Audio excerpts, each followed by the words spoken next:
Bonjour à tous et bienvenue sur les lectures de Kelly. Alors aujourd'hui, ainsi que les 3 prochaines semaines, ce sera assez spécial car j'ai décidé de faire un marathon analyse en vue de la sortie du 4e tome de la célèbre trilogie 50 nuances de Grey de E.L. James. Pour information, le tome 4 de 50 nuances de Grey vu par Christian est sorti le 27 juillet 2015. Bon, allez, je vous avoue, je l'ai fini il y a 4 jours. Oui, je me désespère moi-même. J'ai également décidé de ne pas faire ces 4 prochaines vidéos, donc les 4 vidéos sur 50 nuances de Grey, en ASMR, mais plutôt à voix modérée, parce que bon, je me suis dit que parler de 50 nuances de Grey en chuchotant, bon voilà, j'ai préféré à voix modérée. Bien, alors, 50 nuances de Grey, tome 1. Je vous l'approche un peu.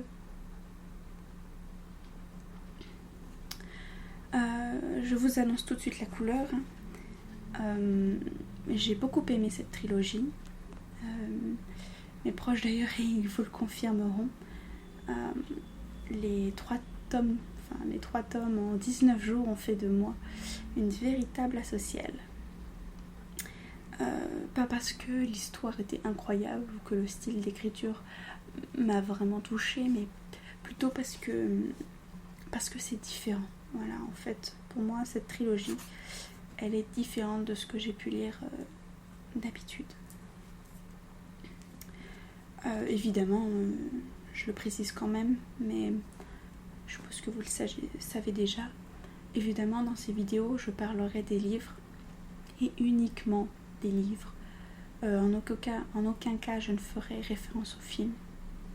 Si vous souhaitez mon avis là-dessus, je me ferai une joie de vous l'exposer, mais il ne fera pas l'objet d'une vidéo. Voilà. Alors un petit mot sur l'auteur. E.L. James est une auteure anglaise et son style d'écriture est romance érotique. Je n'ai pas grand chose à ajouter. Son style d'écriture est plutôt moderne et bien écrit, mais je n'ai pas de comparaison avec d'autres de ses livres car ce sont les seuls en fait. Pourtant, au départ, l'auteur écrivait des fanfictions érotiques sur la série Twilight, en fait à la base, avant que ce soit 50 nuances de Grey. Pour information, pour ceux qui ne le savent pas, une fanfiction est un récit que certains fans écrivent pour prolonger ou même pour totalement transformer un produit médiatique qu'ils affectionnent, comme par exemple comme un roman, un manga ou une série télévisée, un film, un jeu vidéo, ou même une célébrité, que sais-je. Donc voilà. Donc, la première de couverture, très significative lorsque l'on a lu le livre. Alors, pour commencer, le titre, avec ces jeux de mots très bien choisis. Donc il y a Grey, qui est le nom du personnage Christian Grey, mais cela signifie aussi gris, la couleur grise en anglais. Et puis il y a nuances de Grey, donc les nuances de la folie du personnage et ainsi que sa noirceur, et la nuance de gris. Donc pareil, référence à toutes les couleurs du personnage Christian Grey et toute sa folie. Alors pour moi, cette cravate représente très bien, ici c'est un nœud de cravate, elle représente très bien le lien, petit jeu de mots, lien, bref, très bien le lien entre les deux personnages et ainsi que le sens du mot compromis dans leur contrat peu conventionnel et bancal. Parce qu'il n'y a rien dans ce lien entre eux, il n'y a pas d'opposition, c'est vraiment le terrain neutre en fait, cette cravate. Enfin, c'est comme ça que je l'ai compris. Mais pour y voir plus clair, je vais vous lire le résumé. Voici la 4e de couverture. Alors, Anastasia Steele, étudiante en littérature, a accepté la proposition de son ami journaliste de prendre sa place pour interviewer Christian Grey, un jeune et richissime chef d'entreprise de Seattle. Dès le premier regard, elle est à la fois séduite et intimidée. Convaincue que leur rencontre a été désastreuse, elle tente de l'oublier jusqu'à ce qu'il débarque dans le magasin où elle travaille à mi-temps et lui propose un rendez-vous. Anna est follement attirée par cet homme. Lorsqu'il entame une liaison passionnée, elle découvre son pouvoir érotique, mais aussi la part obscure qu'il tient à dissimuler. Ah tiens, je vois écrit, je l'avais même pas remarqué. Ce roman est en cours d'adaptation au cinéma. Donc ça veut dire que déjà, moi c'est un livre de poche, les livres de poche sont beaucoup plus récents que les livres quand ils viennent de sortir. Et également beaucoup plus pratique à transporter et beaucoup moins cher. Comme vous avez pu le voir, là, on me l'a offert ce livre, donc mon copain me l'a offert, donc je sais pas combien il a coûté, mais je peux voir ici 6,90 €. Donc petit aparté, les livres de poche c'est vraiment très abordable, donc si vous voulez vous acheter des livres, n'hésitez pas à les acheter en poche.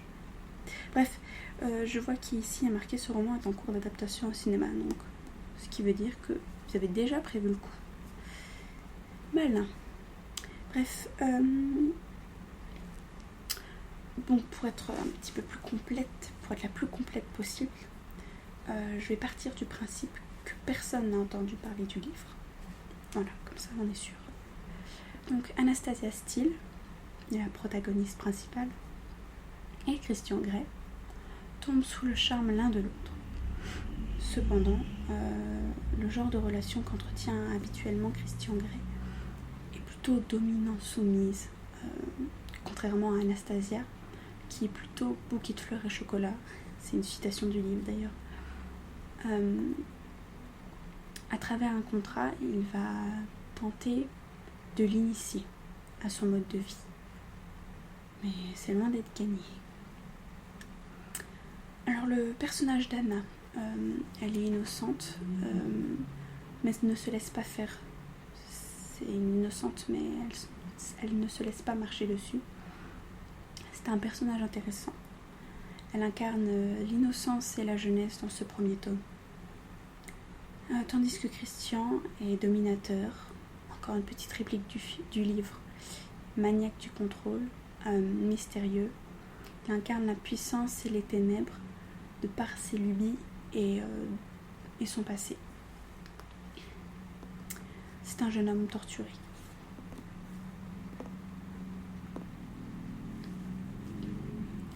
Alors les points positifs, comme je le disais plus tôt, ce livre est très différent de ce que j'ai l'habitude de lire et c'est très rafraîchissant. Il n'y a rien d'obscène ou de vulgaire dans les scènes érotiques, bien qu'elles soient très détaillées. Le fond de l'histoire est bien, pas du tout bancal, et l'intrigue est assez complète pour vous donner envie de continuer la trilogie. Point négatif, bien que l'histoire soit correcte, encore une fois, il n'y a pas vraiment de fond philosophique ni de message à faire passer. Ou peut-être n'ai-je rien interprété, mais voilà, pour moi il n'y a pas de fond derrière tout ça. Il est en effet question de lutte et de compromis, surtout de la part d'Anna dans ce tome, mais l'auteur ne cherche pas à faire passer le message. De plus, même si je sais que c'est le but principal du livre, il y a trop, mais vraiment trop, de scènes érotiques dans ce tome 1. C'en est limite lassant. Franchement, toutes les 10 pages, vraiment, j'ai pas compté, mais j'aurais dû mettre une petite étiquette à chaque fois. Voilà, déjà, paf, premier truc sur lequel je tombe, hop, une scène. Franchement, c'est toutes les 10 pages au moins, il se passe quelque chose. Au point où, quand une scène érotique va se passer, on ne se dit pas « Ah, enfin un petit peu d'action ». Non, on se dit encore. Ce qui est dommage car l'histoire est vraiment pas mal. Donc bon, pour conclure, ce n'est clairement pas mon tome préféré. L'histoire et la découverte d'un nouveau genre du livre, c'est ce qui m'a fait continuer à lire ce tome. Mais bon, je le répète, trop de scènes érotiques tue les scènes érotiques. Pour moi en tout cas, après, chacun ses goûts, mais bon, je trouvais que c'était vraiment un peu exagéré. Donc voilà, je pense que tout est dit. Pour ce premier tome de 50 nuances de Grey en tout cas. Ce n'est vrai que je n'ai pas détaillé grand chose, mais comme j'ai pu vous le dire, il n'y a pas grand chose à détailler.